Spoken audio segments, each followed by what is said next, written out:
And we are back. The new studio is not finished. Studio's a loose term. This is my spare bedroom. But it will eventually look like a studio. And there's going to be stuff and things. I'm going to get a unit, put some, hopefully some film memorabilia on and other comic book related things. Okay, it's great to be back. Now, I've been a fan of this franchise since the beginning. I'm a sucker for it. It terrifies me, and I did make noises in the cinema that I'm not proud of. I'm going to apologize for anyone that was there. A lot of screaming, a lot of crying, a little bit of urine, but I made it through. So that's what really counts. And I remember when the second one came out, watching it, and I used to work in a pub that was a few 100 years old, and it had a cellar in a cellar and two ghosts, and not exclusively, but I mean they were there. My boss knew how scared I was, so he made me clean the cellar in the cellar and then turned off the light. So, Stu, if you're watching this, I still haven't forgiven you.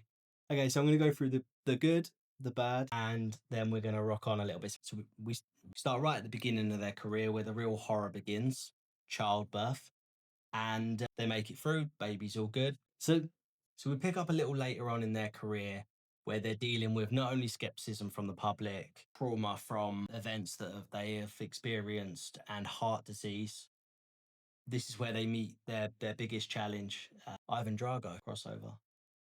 And I feel like we've spent enough time with them now that I didn't mind taking a back seat and getting to spend a bit more time with the family. Ben Hardy's in this, he's great. And that element really worked for me.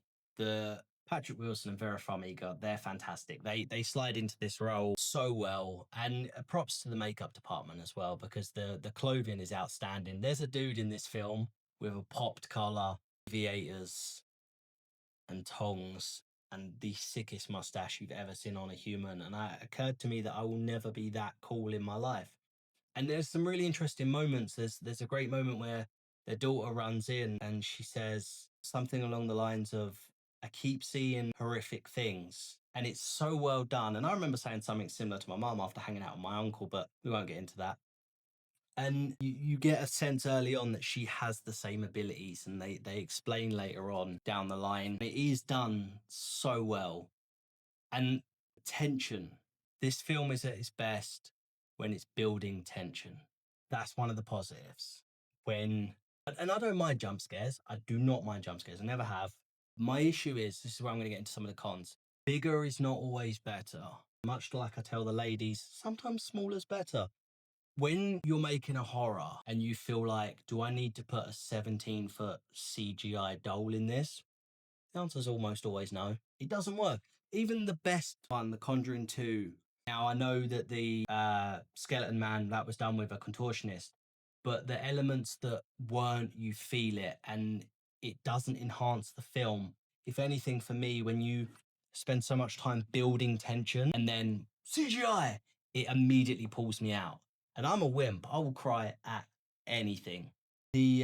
Ultimately, I came out satisfied. And if you haven't seen it, that chapter just covered the real story, and it obviously this is dramatized, which is definitely worth going over and checking.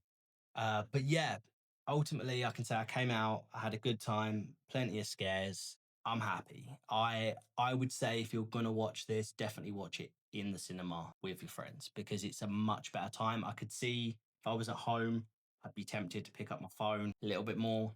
It Especially because there are a lot more slow burns in this one as opposed to the rest. It does really take its time to set up, so I understand why people are a little bit off put with this one as opposed to the rest. But not the worst in the franchise, not the best. I'm going to sit this at around a 2.5. Anyway, so happy to be back. Let me know what you think of my non-studio. Please let me know what you think of this film. Like, comment, subscribe, because I'm in desperate need of validation. I have no one else. It's just you guys. Anyway, on to the next one. I cannot wait.